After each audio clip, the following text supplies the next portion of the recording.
اس کا دل دکھے، وہ توہین کے زمرے میں آتا ہے۔ جی محترم حسن عسکری صاحب، آپ نے اپنا موقف دیا، شکریہ۔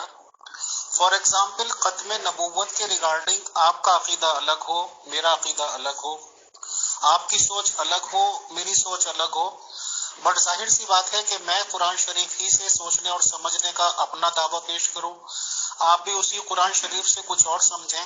فار ایگزامپل، آپ یہ کہیں کہ حضور محمد صلی اللہ علیہ وسلم کے بعد کوئی نبی کسی بھی طرح کا نہیں آئے گا، اور آپ کہیں کہ قرآن سے میں ثابت کر سکتا ہوں، اور امیر فیصل یہ کہے کہ میں قرآن سے یہ سمجھتا ہوں کہ حضور محمد صلی اللہ علیہ وسلم کے بعد بھی نبی آ سکتے ہیں، تو کیا امیر فیصل توہین رسالت کا مرتکب ہو گیا؟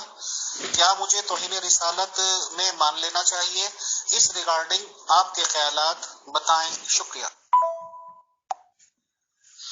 قرآن کریم میں یہ جہاں بھی رسول اور ان کے مقابلے کے لوگوں کی بات ہوئی ہے، قرآن نے یہی مذمت کی ہے کہ جن لوگوں نے رسول کو اذیت پہنچائی، جو لوگ رسول کے مقابلے میں کھڑے ہو گئے، یا جو لوگوں نے رسول کے خلاف پروپیگنڈا کیا اور فساد ڈالا، تو اللہ ان کو سخت ترین عذاب دے گا۔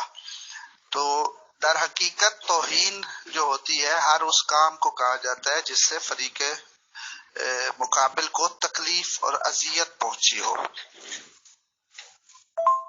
محترم عسکری صاحب، آپ نے یہ کہا کہ اگر کسی نے نبوت کا دعویٰ کیا یا اس کے عمل سے رسول صلی اللہ علیہ وسلم کو تکلیف پہنچی تو اس کا فیصلہ یا اس کا سزا اللہ تعالیٰ دے گا۔ سر، میرا تو یہ ماننا ہے کہ میں نے یہ عقیدہ رکھا، سپوز کہ حضور محمد صلی اللہ علیہ وسلم کے بعد کوئی نبی آ سکتا ہے، کسی آدمی نے دعویٰ کیا تو اس کے عمل تو اس کے ساتھ، اس کو بھی آپ کو یہ کہنا پڑا کہ دعوے دار کا بھی معاملہ اللہ دیکھے گا، آپ نہیں، یعنی کہ کوئی انسان نہیں، تو انسانوں کو قتل کرنے کو تو نہیں کہا گیا۔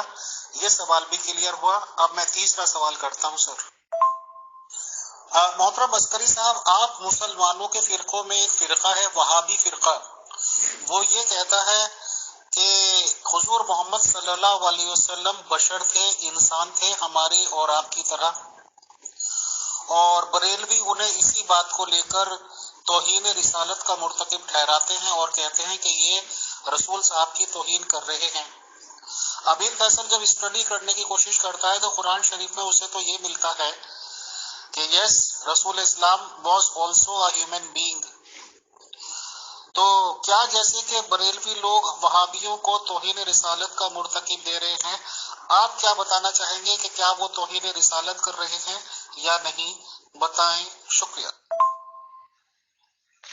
جناب، کسی نظریے کا قائم کرنا کبھی بھی توہین رسالت نہیں ہے۔ حتیٰ اگر کوئی شخص یہ کہتا ہے کہ میں نبی پاک کو نہیں مانتا، میں ان کو رسول اور نبی نہیں مانتا، تو یہ بھی توہین رسالت کے زمرے میں نہیں آتا۔ کوئی شخص کہتا ہے میں اللہ کو نہیں مانتا، تو یہ کوئی توہین کے زمرے میں نہیں آتا، البتہ دلائل کے ساتھ۔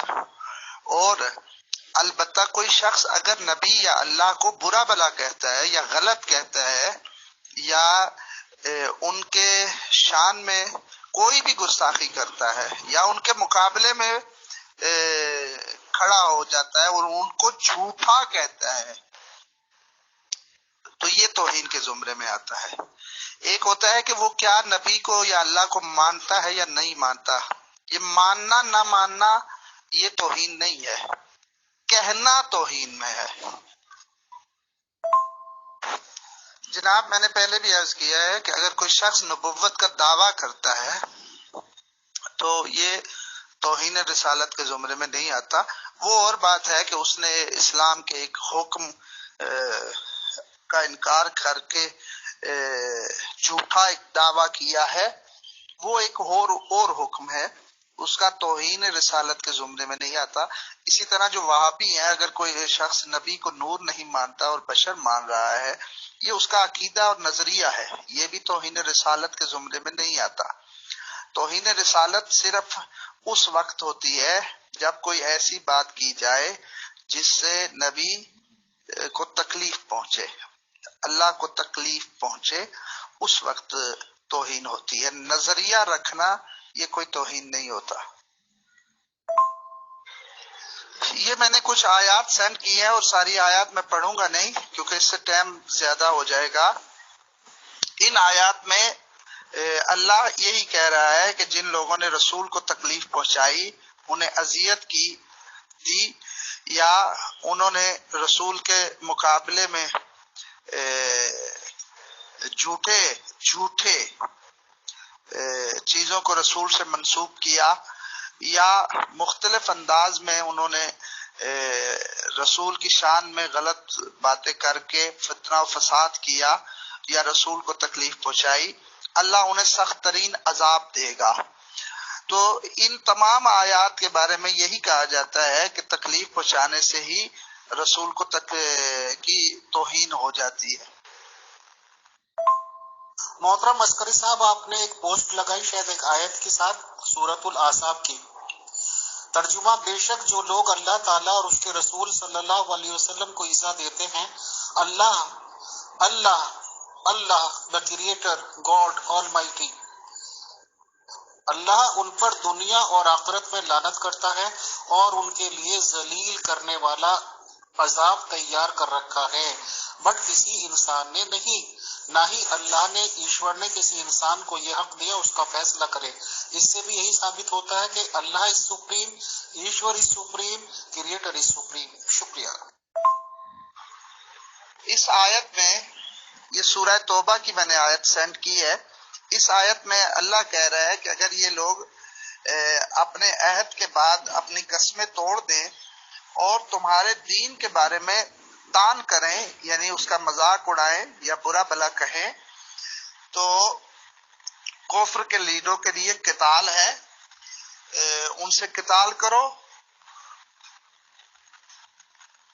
اور ان کا قتل کرنا جو ہے اس آیت میں اللہ نے جائز قرار دیا ہوا ہے. تو دین میں تان کرنے میں رسول کی ذات بھی آتی ہے کیونکہ رسول دین کا حصہ ہے، رسول پہ ایمان لانا یہ بھی دین کا حصہ ہے.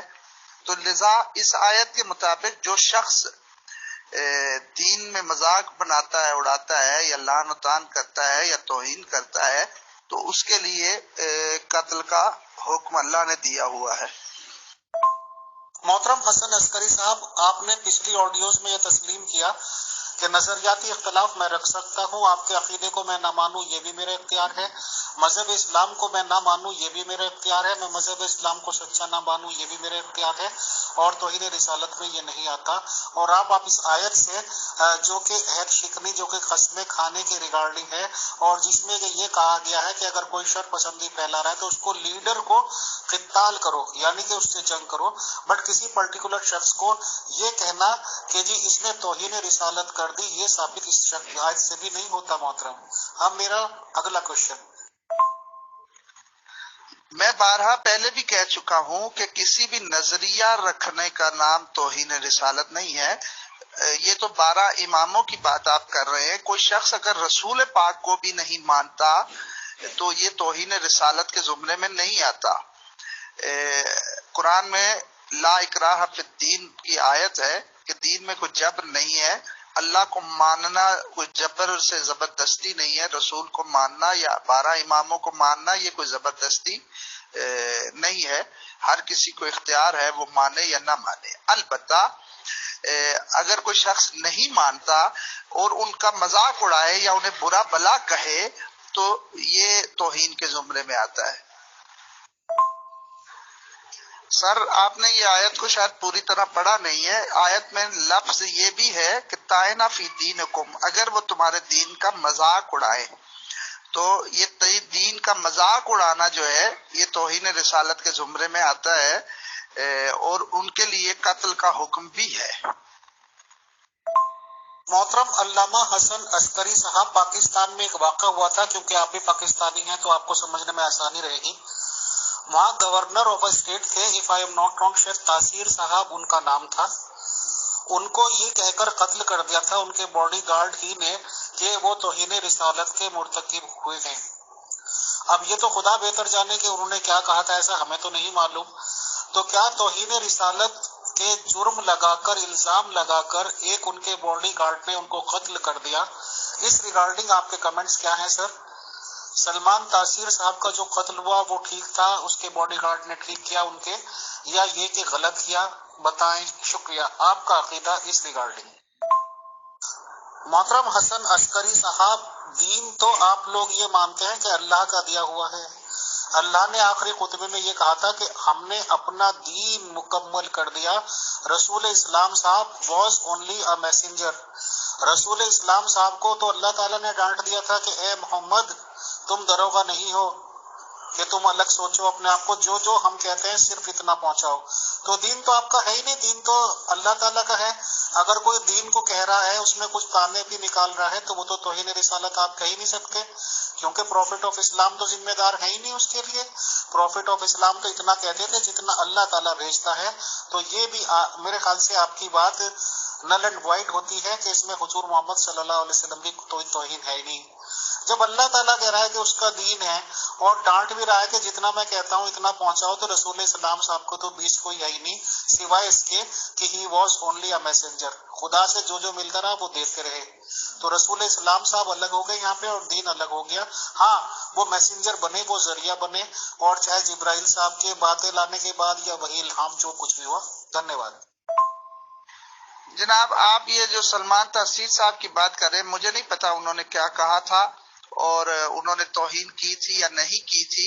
اگر انہوں نے توہین کی تھی تو اس کا قتل کرنا واجب ہے، اس کے میں کوئی یہ نہیں ہے۔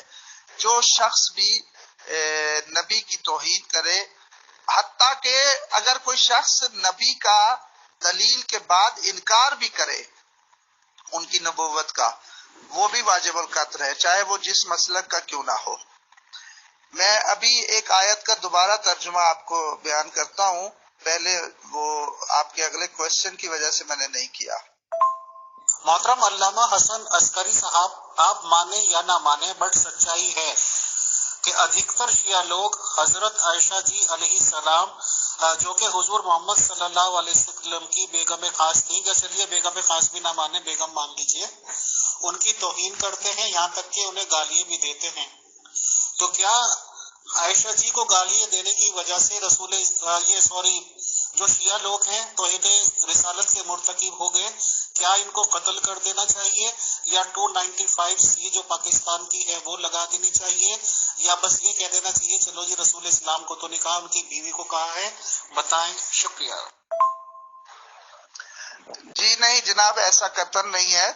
دین اللہ کا ہے اور اسی دین کا حصہ جو ہے وہ رسول پاک بھی ہے، اور یہ دین جو اللہ کا ہے یہ اللہ نے ڈائریکٹلی کسی انسان کو نہیں بتایا، بلکہ وہ رسول پاک کے ذریعے سے بتایا ہے۔ لذا اگر کوئی شخص رسول پاک کا انکار کرتا ہے تو گویا اس نے اللہ کے دین کا انکار کیا ہے۔ جو شخص رسول پاک کی توہین کرتا ہے، در حقیقت اس نے اللہ اور اس کے دین کی توہین کی ہے۔ اور جو لوگ اللہ کے دین کی توہین کرتے ہیں، ان کی سزا میں اب دوبارہ آیت پڑھ کے اس کی اصل تشریح آپ کو بیان کرتا ہوں، اس میں ذرا غور ضرور فرمائیں۔ جناب امیر فیصل صاحب، میں اس آیت کا دوبارہ ترجمہ کرنے لگا ہوں۔ سورہ احزاب کی جو آیت جو آپ نے بھی پڑھی تھی اور اس کا ترجمہ بیان کیا تھا کہ جو لوگ رسول کو تکلیف پہنچاتے ہیں، لعنہم اللہ فی الدنیا والآخرہ، اللہ ان پہ دنیا اور آخرت میں لعنت بھیجتا ہے۔ یہ آیت بھی اس بات کی دلیل ہے کہ جو شخص بھی رسول کی توہین کرے یا اذیت پہنچائے، اس کا دنیا میں قتل کرنا واجب ہے۔ اس کی وجہ یہ ہے کہ یہ آیت میں لفظ ہے کہ اللہ ان پہ دنیا میں لعنت بھیجتا ہے۔ تو یہ دنیا میں جو اللہ لعنت بھیجتا ہے، اس سے مراد کیا ہے؟ کیا اللہ اس کو گالیاں دیتا ہے، یا اللہ اس پہ لعن طعن کرتا ہے، یا اس کو مطلب برا بلا کہتا ہے؟ تمام علماء اسلام کا متفقہ یہ نظریہ ہے، اور اس میں کوئی دو رائے اور اختلاف نہیں ہے کہ اللہ کی لعنت جو دنیا میں ہے اس سے مراد اس کا قتل کرنا ہی ہے۔ ورنہ اس کے علاوہ آپ مجھے کوئی ترجمہ کر کے بتائیں کہ دنیا میں اللہ اگر کسی پہ اللہ لعنت بھیج رہا ہے تو اس لعنت سے مراد کیا ہے؟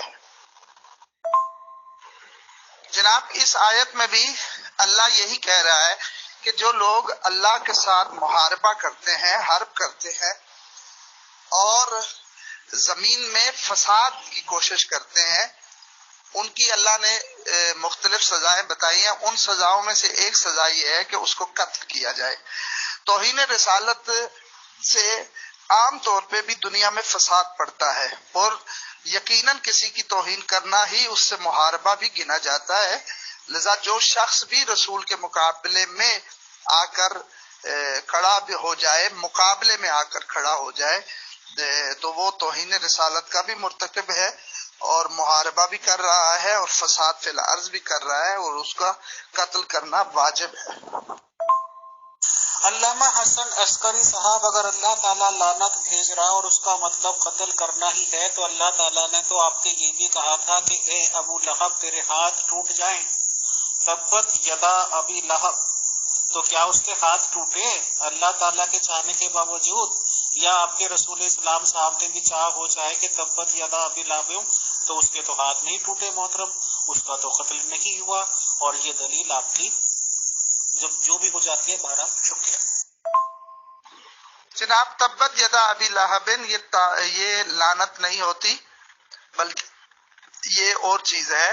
میں نے آپ سے لفظ لعنت کی بات کی ہے کہ اللہ اگر دنیا میں کسی پہ لعنت کرتا ہے تو اس سے مراد کیا ہے. آپ مجھے اس کی صرف تشریح بتا دیں. چاہے دنیا کے جس مذہب سے بھی پوچھیں گے، تمام مذاہب کے نزدیک یہی ہے کہ اللہ کی دنیا میں لعنت سوائے قتل کے اور کچھ بھی نہیں ہے. محترم حسن عسکری صاحب، سپوز آپ پاکستان میں تو رہتے ہی ہیں، مسلم وہاں کی ریاست ہے یا مسلم حکمراں ہیں. ایک ہندو یہ کہتا ہے کہ رسول اسلام صاحب تو جھوٹے تھے، سچے نبی نہیں تھے، قرآن جھوٹی کتاب ہے. تو اور وہ آپ کے سامنے کہہ دے آپ مسلمان ہیں، تو آپ 295 کا اس پہ دعویٰ کر دیں گے کہ جی میرے سامنے اس نے یہ کہا. وہ کس آیت کے تحت کریں گے؟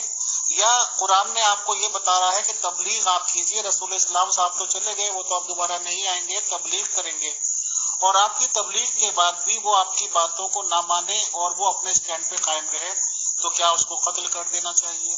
پلس جس طرح کی باتیں آپ بتا رہے ہیں، آپ لوگ بھی تو یہ کہتے ہیں، آپ کا قرآن بھی تو یہ کہتا ہے، ہمارے مطلب ہندوؤں کی مورتیوں کو یا جن لوگوں کی وہ پوجا کرتے ہیں کہ وہ تو مردار ہیں، انہیں تو آپ نہیں سنا سکتے. تو کیا اس کے جواب میں ہندوؤں کو بھی آپ لوگوں کو قتل کر دینا چاہیے، قتال کر دینا چاہیے، کیونکہ آپ بھی فساد پھیلا رہے ہیں کہ ان کے اکابرین کو، ان کے مورتیوں کو، ان کے بھگوانوں کو آپ لوگ برا بھلا کہہ رہے ہیں، یا بس میٹھا میٹھا گپ گپ کریں گے، کڑوا کڑوا تھو تھو کریں گے؟ تو کیا ہندو لوگوں کو بھی تلواریں اٹھا لینی چاہیے اور آپ کو قتل کر دینا چاہیے، یہ بات کی بنیاد بنا کر کہ آپ ان کے دیوی دیوتاؤں کو مردہ کہتے ہیں؟ بتائیں. دھنیہ واد.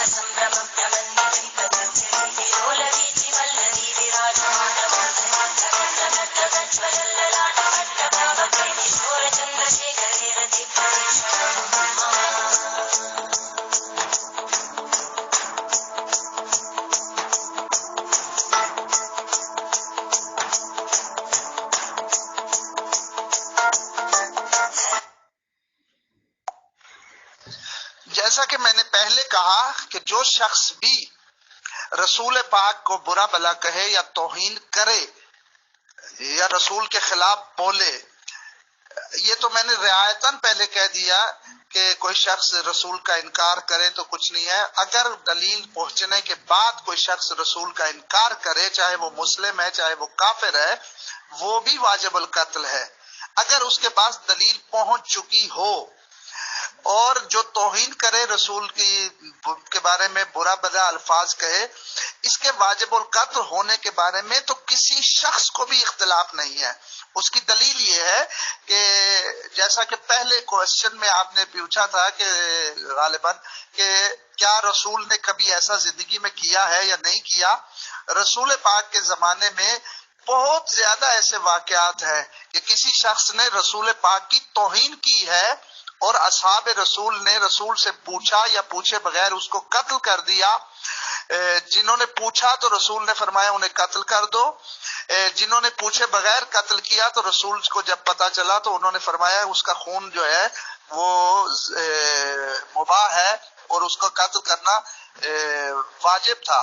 حتیٰ کہ فتح مکہ کے وقت ایک شخص جو پہلے رسول کی توہین کرتا تھا، فتح مکہ ہو چکی تھی، تو اس وقت وہ شخص کعبے کے غلاف کو پکڑ کے وہاں پناہ لے کے بیٹھ گیا تھا.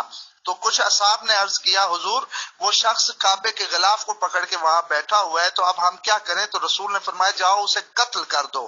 کیوں؟ کیونکہ میں اللہ کا نبی ہوں اور اللہ کے نبی کی توہین کرنے والے کی سزا قتل ہے. حالانکہ کعبہ وہ ہے جو اللہ کا گھر ہے جس میں قتل کرنے کی اجازت نہیں ہے، مگر کچھ مقامات پر اللہ نے قرآن میں بھی کہہ دیا ہوا ہے کہ کعبے میں بھی اگر ہو تو اسے قتل کر دو. تو یہ ایک ایسا واقعہ ہے کہ رسول کی توہین کرنے والے کو کعبے میں ہی رسول کے حکم سے قتل کر دیا گیا. اگر آپ چاہیں تو میں آپ کو بہت زیادہ ایسے واقعات بیان کر سکتا ہوں جو رسول کے زمانے میں رسول کی توہین کرنے والوں کو حضور نے قتل کرنے کا حکم دیا. یہاں میں نے آپ کو 6 میسیجز سینڈ کیے ہیں اور اس طرح کے سینکڑوں اور بھی واقعات تاریخ میں ملتے ہیں. میں ایک ایک کا بیان نہیں کرتا.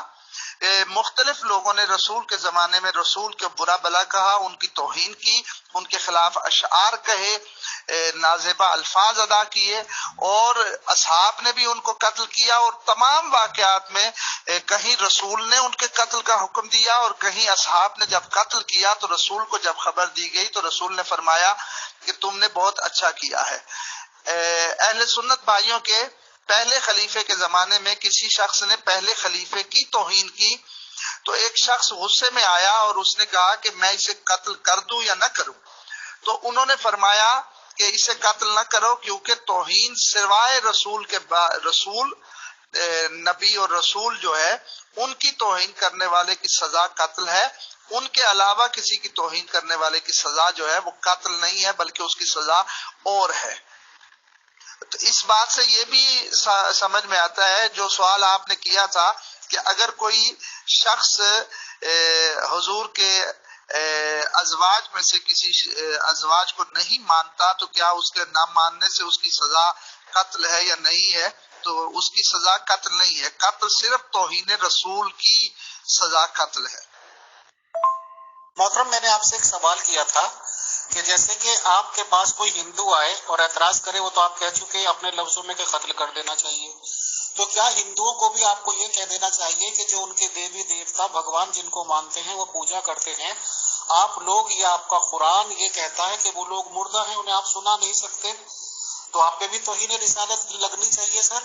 تو کیا آپ لوگوں کا بھی قتل کر دینا چاہیے ہندوؤں کو اگر وہ طاقت میں ہیں، اگر آپ ان کے دیوی دیوتاؤں کو برا کہتے ہیں؟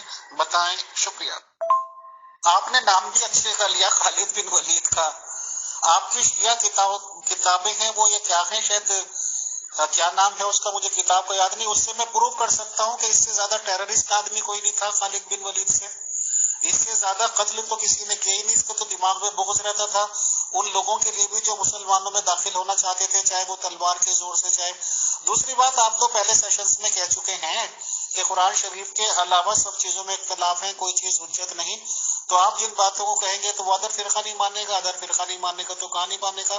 قرآن شریف آپ لوگوں کی بیسک کتاب ہے، شریعت کی کتاب بھی آپ اس کو کہہ سکتے ہیں. اگر اسلامک جج بیٹھے گا بھی تو آخر توہین رسالت کی سزا وہ دے سکتا ہے کہ قرآن کا قانون دیکھ کے. قرآن میں یہ قانون واضح نہیں ہے. دھنیہ واد. جناب بات میری یا آپ کی یا عام بندوں کی نہیں ہوتی. ہندو مذہب میں کوئی شخص بھی اگر ہندو مذہب کی کسی چیز کو بھی برا بلا کہتا ہے تو آپ کی ہندو مذہب کی کسی بھی کتاب میں یہ نہیں لکھا کہ اسے قتل کر دیا جائے. عیسائی اور یہودیوں کی کتابوں میں بھی ایسا ہے، اور باقی تقریباً اکثر ادیان میں کی کتب میں ایسا ہی لکھا ہوا ہے کہ اگر کوئی شخص ان مذہب کی چیزوں کا انکار کرے یا انہیں غلط کہے تو اسے قتل کر دیا جائے. واحد دین اسلام ہے جس میں یہ لکھا ہوا ہے کہ اگر کوئی شخص بغیر دلیل کے رسول اللہ کا انکار کرے یا ان کی توہین کرے تو اسے قتل کرنا واجب ہے۔ یہ واحد اسلام ہے جس میں یہ حکم لکھا ہوا ہے، کیونکہ اسلام دین فطرت ہے۔ البتہ اگر کوئی شخص نہ جانتے ہوئے ایسا فعل کا مرتکب ہو جائے تو اس کے لیے معافی کی گنجائش ہوتی ہے۔ اگر وہ جانتا ہے اور دلیل رکھتا ہے، اس کو تک دلیل پہنچ چکی ہے کہ اللہ ہے اور یہ اللہ کے رسول ہے، اور پھر وہ اس شخص ان چیزوں کی توہین کرتا ہے تو واحد اسلام ہے جس میں اس کی سزا قتل ہے۔ یہ جتنی بھی آیات میں اللہ نے لعنت فی دنیا کی ہے، جس پر بھی اللہ کی دنیا میں لعنت سے مراد یہی ہے کہ اسے قتل کیا جائے۔ اس کا جواب گھر سے میں دے چکا ہوں لیکن دوبارہ دے رہا ہوں۔ اگر کوئی ہندو ہمارے پاس آ کے کہتا ہے کہ میں آپ کے نبی کو نہیں مانتا، تو یہ نہیں ہے، صرف اس کے اتنے کہنے سے اسے قتل نہیں کیا جائے گا، لیکن اس سے پوچھا جائے گا کہ کیا تمہارے پاس نبی کے ہونے کی خبر پہنچی اور اس کی دلیل تم تک پہنچی ہے یا نہیں؟ اگر اس تک اس کی دلیل پہنچ چکی ہے اور وہ دلیل کے بغیر اس بات کا انکار کرتا ہے تو وہ واجب القتل ہے۔ البتہ ہندو یا باقی جتنے بھی ادیان و مذاہب ہیں، ان کی کا انکار کرنے والا، انہیں برا بلا، ان کو غلط کہنے والا، برا بلا نہیں غلط کہنے والا، اس کو کبھی بھی قتل نہیں کیا جائے گا، کیونکہ ان کے مذہب میں کہیں بھی نہیں لکھا ہوا کہ جو شخص آپ کے مذہب کی چیزوں کو غلط کہتا ہے تو اسے قتل کر دیا جائے، اس لیے اسے کوئی بھی قتل نہیں کر سکتا۔ جناب خالد بن ولید صاحب نے جو کچھ بھی کیا ہے ہمیں اس سے کوئی غرض نہیں ہے، کیونکہ ہماری بحث خالد بن ولید پر نہیں ہے۔ اس واقعے میں خالد بن ولید نے ایک شخص کو قتل کیا ہے تو رسول نے اس کو برا بلا نہیں کہا، ہم رسول کے خاموش ہونے بلکہ یہ کہنے پر کہ تم نے صحیح کیا ہے، ہم اس شخص کو واجب القتل سمجھتے ہیں۔ ہمیں خالد بن ولید سے کوئی غرض نہیں ہے یا اس کے کردار سے بھی کوئی غرض ہمیں نہیں ہے، لذا یہ نہیں کہہ سکتے کہ اس بنا پہ یہ غلط ہے کہ خالد بن ولید بہت بڑا انہوں نے بہت قتل کیا ہے یا وہ اچھا نہیں ہے یا برا ہے یا جو بھی ہے آپ کہیں، ہمیں ان سے کوئی غرض نہیں ہے۔ محترم حسن عسکری صاحب، قرآن شریف کی ایک سنگل آیت لگائی جس کے آپ نے سزا کو پیلے سے لفظوں میں چمکانے کی کوشش کی۔ لکھا ہوا ہے جو اللہ تعالیٰ سے اور اس کے رسول سے لڑیں، جو اللہ تعالیٰ سے اور اس کے رسول سے لڑیں، جو اللہ تعالیٰ سے اور اس کے رسول سے لڑیں اور زمین میں فساد کرتے پھرے، ان کی سزا یہی ہے کہ وہ قتل کر دیے جائیں یا سولی چڑھا دیے جائیں۔ اللہ تعالیٰ سے اور اس کے رسول سے لڑیں۔ آج کی تاریخ میں کوئی ہندو ان کو برا کہتا ہے تو کیسے لڑنا ہو گیا، کیسے فساد کرنا ہو گیا۔ آج کے غیر مسلم نہیں مانتے ان کو سچا تو کیسے وہ فساد کر رہے ہیں، ان کا اپنا عقیدہ ہے۔ آج کے غیر مسلم اگر قرآن کو نہیں مانتے تو وہ کیسا کر رہے ہیں۔ آج کے رسول اگر یہ کہتے ہیں کہ رسول اسلام صاحب جھوٹے ہیں تو اس میں کیسا وہ فساد کر رہے ہیں، ان کا اپنا عقیدہ، ان کی اپنی تحقیق، اور آپ نے اس کو بتا دی، سزا چمکا دی، قتل کر دیے جائیں۔ تو توہین رسالت تو یہاں بھی نہیں لکھا ہوا محترم شریمان جی۔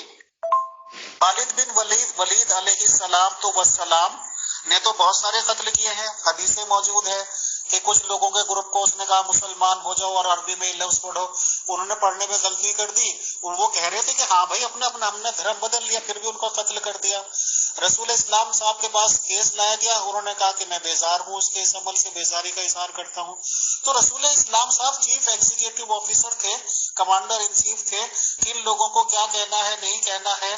اب یزید نے بھی تو اپنے فوجیوں کو سزا نہیں دی، تو اب ہو سکتا ہے اس کو بغاوت کا وہ اندیشہ کہ بھائی بغاوت کر دیں گے، اسی لیے رسول اسلام صاحب کی وہ ہوتی ہو سکتی ہیں مسلحتیں کہ کس آدمی سے کیا کام لینا ہے، جس کا کام ٹیرر پھیلانا ہے اسے ٹیرر پھیلانے دینا ہے، دس اینڈ دیٹ۔ کیونکہ اب آپ پھر یہ کہیں گے خالد بن ولید ٹاپک نہیں ہے، لیکن جب آپ بات کہیں گے تو مجھے پوائنٹس کے جواب دینے پڑیں گے محترم۔ اب اگر آپ کے پاس کوئی پوائنٹس بچتے ہیں قرآن سے ثابت کرنے کے یا حدیثوں سے تو آپ کر دیجئے، میرے خیال سے کافی لمبا پروگرام ہو گیا سر، شکریہ۔ دوسری بات، آپ اب بھی کہہ رہے ہیں اور میں آپ کو ایک نصیحت کر رہا ہوں کہ آئندہ بھی کبھی بھی آپ کسی مسلمان سے بحث کرتے ہوئے آپ یہ نہیں کہہ سکتے کہ آپ صرف قرآن سے بات کریں، کیونکہ حدیث میں آپ میں اختلافات پائے جاتے ہیں۔ یہ آپ کو یہ کہنے کا حق نہیں ہے، یہ صرف وہ کہہ سکتے ہیں جن کا مذہب ہے جو لوگ اس مذہب پر چلتے ہیں، جو مذہب کو جانتے ہیں، اس مذہب کو، وہ صرف اس کے بارے میں بات کر سکتے ہیں۔ میں نے خود بارہا اور اب بھی کہتا ہوں کہ حدیث کی کوئی کتاب معتبر نہیں ہے، ان میں غلط اور صحیح سب کچھ موجود ہے، لیکن ہمارے پاس طریقہ بھی ہے کہ ہم غلط اور صحیح کو تلاش کر سکتے ہیں۔ ہم حدیث میں ایک جملے میں صرف بیان کر دیتا ہوں کہ ہمارے دین میں سنی، شیعہ، وہابی، اہل حدیث، دیوبند، حتیٰ کہ احمدیز جو ہے، یہ سب لوگوں کا متفقہ ایک فیصلہ ہے کہ جو حدیث قرآن کے مطابق ہوگی اس کو مان لیں گے، اور جو قرآن کے مخالف ہوگی ہم اس کو قبول نہیں کریں گے۔ تو اگر ہماری کتابوں میں کوئی غلط بھی لکھی ہوئی ہے تو ہم اس کی پہچان کرنے کا طریقہ جانتے ہیں۔ اسی طرح مسلمانوں میں ایک علم الرجال ہے کہ جس میں حدیث کے راویوں کو دیکھا جاتا ہے کہ ان میں راوی سچے یا جھوٹے تھے یا نہیں، تو اس کے ذریعے بھی ہم حدیث کو پرکھ سکتے ہیں۔ اس کے علاوہ اور بھی بہت سارے طریقے ہیں۔ لذا اگر کوئی کبھی بھی کسی بحث میں ہم سے یہ مطالبہ کرے کہ صرف قرآن سے دلیل دو، تو ہم اس کے ساتھ بحث کرنا ضروری نہیں سمجھتے، کیونکہ ہمارے نزدیک وہ قرآن و حدیث یا ادیان کے بارے میں وہ کچھ بھی نہیں جانتا۔ لذا کبھی بھی ہم سے قرآن سے دلیل صرف نہ مانگی جائے۔ اس کی وجہ یہ ہے کہ قرآن جو ہے وہ کلیات بیان کرتا ہے، جزیات جو ہے وہ حدیث میں ملتی ہے، قرآن میں جزیات نہیں ہے۔ اگر صرف قرآن سے دلیل مانگتے ہیں، وہ قرآن میں سے کہیں سے بھی یہ لے کے دکھائے کہ نمازیں کتنی رکعتیں ہیں، نماز کیسے پڑھی جاتی ہے، قرآن میں کہیں بھی یہ نہیں ملتا۔ حالانکہ قرآن نماز جو ہے یہ مسلمانوں کا سب سے اہم ایک فریضہ ہے۔ تو اتنا اہم فریضہ قرآن میں تفصیل سے جب نہیں ہے تو اس کا مطلب ہے کہ ہم محتاج تفسیر ہیں، اور حدیث کے بھی ہم محتاج ہیں۔ میرے محترم، توہین اظہار رائے کرنا توہین رسالت نہیں ہے، لیکن اظہار رائے دلیل کے ساتھ کرنا جو ہے وہ معقول بھی ہے، وہ قبول بھی کیا جاتا ہے۔ اور اگر اظہار رائے کرنے کے بعد کے وقت یا اس سے پہلے اظہار رائے کرنے کے والے کے پاس دین اسلام کی سچائی، اللہ اور رسول کی سچائی، ائمہ کی سچائی اس تک دلیل سے پہنچ چکی ہو، جس دلیل کو وہ رد نہ کر سکتا ہو، تو اس کے بعد اگر وہ اس کے خلاف اظہار رائے کرتا ہے تو اس کی کوئی اجازت نہیں ہے، اور اس کا آزادی بھی اس کی نہیں ہے، بلکہ اس کی سزا بھی قتل کرنا ہے۔ اس کی وجہ یہ ہے کہ جو انسان قطعی دلیل کو نہ مانے اور اس کا بغیر دلیل کے انکار کر دے، اس کو انسانوں کے معاشرے میں رہنے کی اجازت ہی نہیں، کیونکہ اس میں اور حیوان میں کوئی فرق نہیں ہے۔ آپ مسلمانوں کے سیکنڈ خلیفہ حضرت عمر علیہ الصلوۃ والسلام نے رسول اسلام کے سامنے ببانگ دخل کہا تھا کہ ہمیں کسی چیز کی ضرورت نہیں، قرآن ہی سفیشینٹ ہے۔ آپ لوگوں کے مسلمانوں کی میکسیمم تعداد عمر جی کو سیکنڈ خلیفہ مانتی ہے، سروا مانتی ہے، تو سارے مسلمان غلط ہو گئے پھر تو، جب وہ کہتے ہیں کہ عمر صاحب نے جو کچھ کیا ٹھیک کیا، قرآن شریف ہی حجت کی۔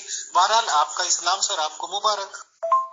جی محترم عسکری صاحب، میں نے کہا تھا کہ کافی پوائنٹس آپ بھی رکھ چکے، میں بھی رکھ چکا، تو کوشش کرنی چاہیے کہ ہم اس کو اختتام تک لائیں۔ شکریہ جناب امیر فیصل صاحب، آپ آیت کو تو پڑھ رہے ہیں کہ اس میں ہے جو شخص اللہ کے ساتھ اور رسول کے ساتھ محاربہ کرے اور فساد فی الارض کرے، اس کی سزا جو ہے یا بازو کاٹ دو یا ٹانگ کاٹ دو یا اس کو قتل کر دو۔ آپ نے آیت تو پڑھ دی ہے، ذرا مجھے یہ بتائیے کہ فساد کیا ہوتا ہے، فتنہ کیا ہوتا ہے، ذرا اس کی مجھے تشریح کر دیں۔ مثال کے طور پہ میں آپ کی برادری میں آ کر آپ کو مثلا برا بلا کہوں، آپ کا مذاق اڑاؤں، آپ کو غلط کہوں، آپ کی میں توہین کرتا ہی جاؤں، تو اس کے بعد لڑائی جھگڑا ہو جائے، تو اسی کو فساد کہتے ہیں یا نہیں؟ تو اگر کوئی شخص رسول کی توہین کرتا ہے تو گویا اس نے زمین میں فساد ہی ڈالا ہے، کیونکہ جب وہ رسول کو برا بلا یا توہین کرے گا تو مسلمانوں کے جذبات جب مجروح ہوں گے، انہیں تکلیف پہنچے گی، تو یہ لڑائی اور فساد ہی ہوگا۔ اسی لیے جو شخص بھی رسول کی توہین کرتا ہے وہ فساد فی الارض کا مرتکب ہوتا ہے، اور وہ واجب القتل ہے۔ ہندوؤں کے پاس بھی ہزاروں دلائل ہیں اپنے مذہب کو سچا ثابت کرنے کی اور آپ کے مذہب کو جھوٹا ثابت کرنے کی۔ آپ اس کو کسی بھی طرح سے کریں گے، وہ اپنے پاس ہزاروں دلائل رکھتا ہے آپ کو جھوٹا ثابت کرنے کی، تو یہ بھی فیصلہ یہ نہیں ہوتا کہ اس کا قتل کر دیا جائے محترم۔ آپ کے لوگ آپ کی کتاب جس کو آپ سچی کتاب کہتے ہیں کھلے عام یہ کہتی ہے مردوں کو آپ نہیں سنا سکتے. ایک طرح سے ہمارے یعنی کہ ہندوؤں کے دیوی دیوتاؤں کی توہین کرتی ہے آپ کی کتاب بھی. ہم تو آپ لوگوں کو قتل نہیں کرتے. جتنے آپ کے ملک میں مسلمان رہتے ہیں اس سے زیادہ مسلمان ہمارے ہندوستان وطن عزیز میں رہتے ہیں. ہم تو اس بنیاد پہ ان کو کچھ نہیں کہتے کہ بھائی آپ لوگوں نے تو مردہ کہتے ہو ہمارے اس کو. تو جب ہم قتل نہیں کرتے تو آپ کو قتل کرنے کا کیا حق ہے؟ اب آپ نے تسلیم کیا کہ ہماری کتابوں میں ایسی کوئی ٹیچنگ نہیں لکھی ہوئی. اس کا مطلب ہماری کتابیں پیسفل ہیں، امن کی مشعلیں ہیں، اور آپ کی کتابیں کیا ہیں وہ آپ خود جانیں. دھنیہ واد. جناب محترم، میں نے 2 آیات سے آپ کو ثابت کر دیا ہے، لیکن آپ شاید اس پہ غور نہیں کرنا چاہ رہے. اور دوسری بات یہ جو آپ کہتے ہیں نا ہو سکتا ہے رسول نے یہ کیا ہو، یہ ہو سکتا ہے یہ کوئی دلیل نہیں ہوتی. میں نے ایک واقعہ صرف خالد بن ولید کا نہیں بیان کیا، میں نے 6 واقعات لکھے ہیں، اور اس طرح کے سینکڑوں اور بھی واقعات کتابوں میں ملتے ہیں کہ اگر کسی شخص نے اس زمانے میں رسول کی توہین کی ہے تو رسول نے کہا کہ اس کو قتل کیا جائے. یہ اللہ کا حکم ہے، لذا اس میں کوئی دو راہ نہیں ہے، اس میں کوئی گنجائش، اور اس میں کسی مسلمان کو اختلاف نہیں ہے، کسی بھی شخص کو. اگر آپ نے ان 2 آیات پہ غور نہیں کیا تو میں دوبارہ ان آیات کو دوہرا بھی دیتا ہوں. جناب میں نے آپ سے آیت پہلے پڑھی تھی کہ جو لوگ اللہ اور رسول کو تعزیت پہنچاتے ہیں لعنہم اللہ فی الدنیا والآخرہ، اللہ ان پہ دنیا میں لعنت کرتا ہے. آپ مجھے یہ بتائیں کہ اللہ جب دنیا میں کسی پہ لعنت کرتا ہے تو اس سے مراد کیا ہے؟ کیا اللہ اس کو گالیاں دیتا ہے، برا بلا کہتا ہے، یا اللہ جیسے یہ شیعہ لعنت کرتے ہیں ایسے کرتا ہے کہ تم پہ لعنت ہو لعنت ہو لعنت ہو ایسے کرنا شروع ہو جاتا ہے؟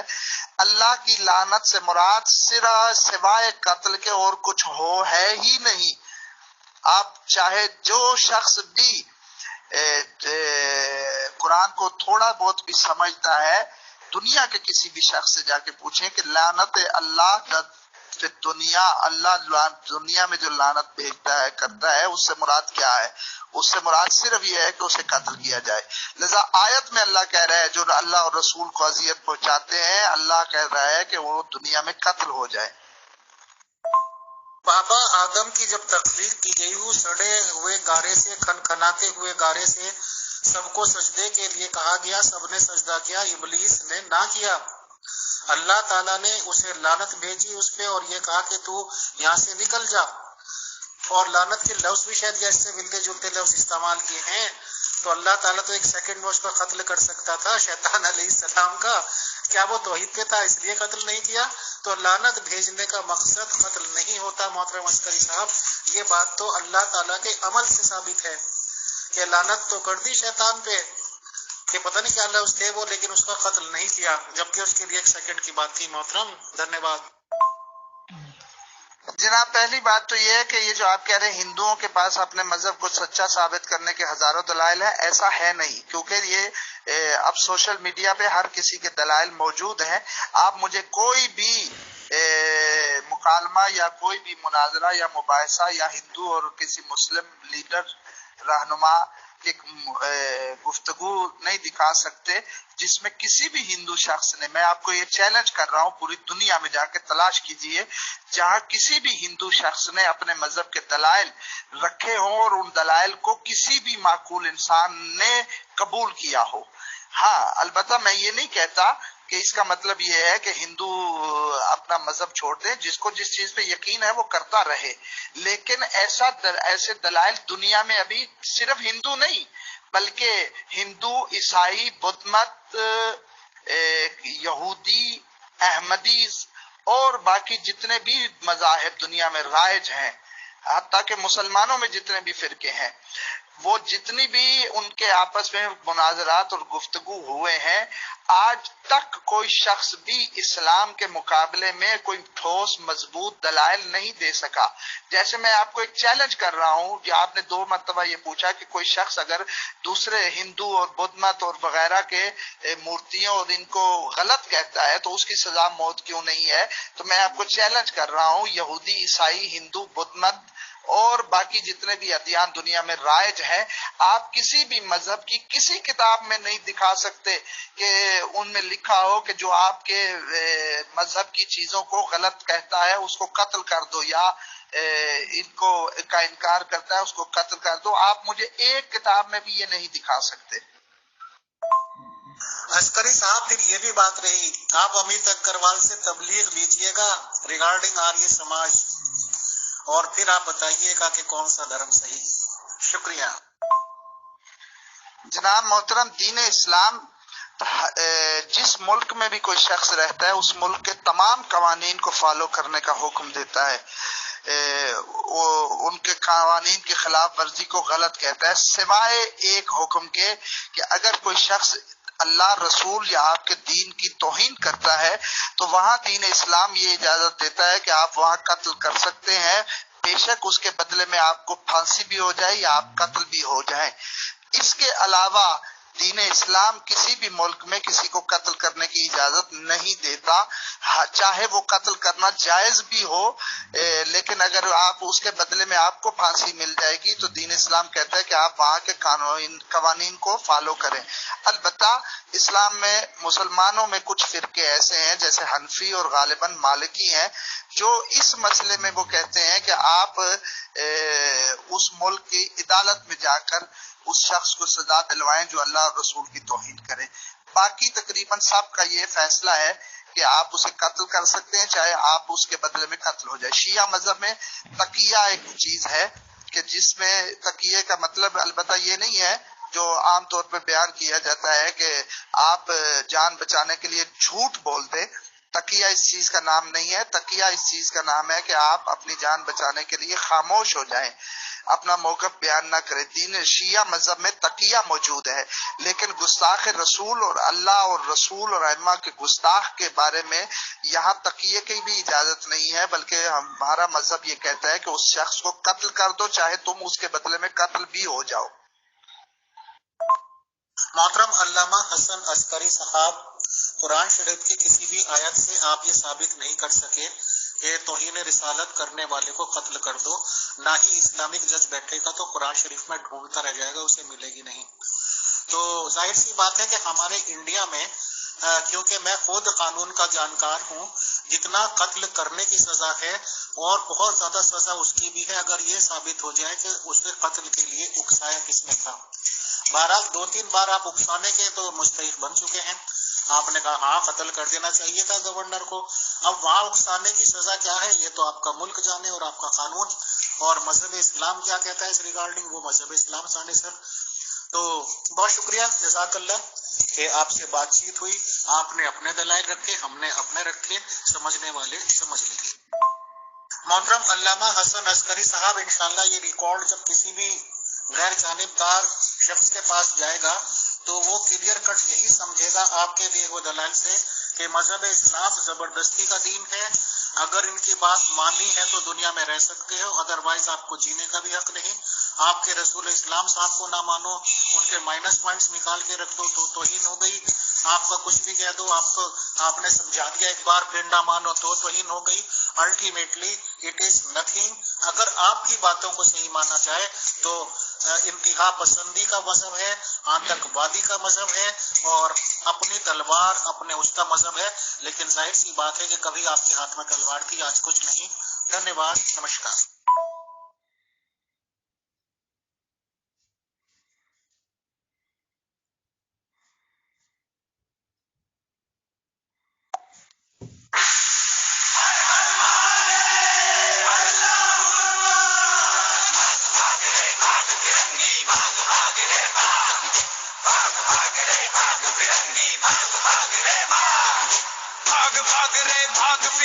جھانسی کی رانی آئی ہے، بھال تلک پر ہاتھ کھڑک، درگا ہے کالی مائی ہے.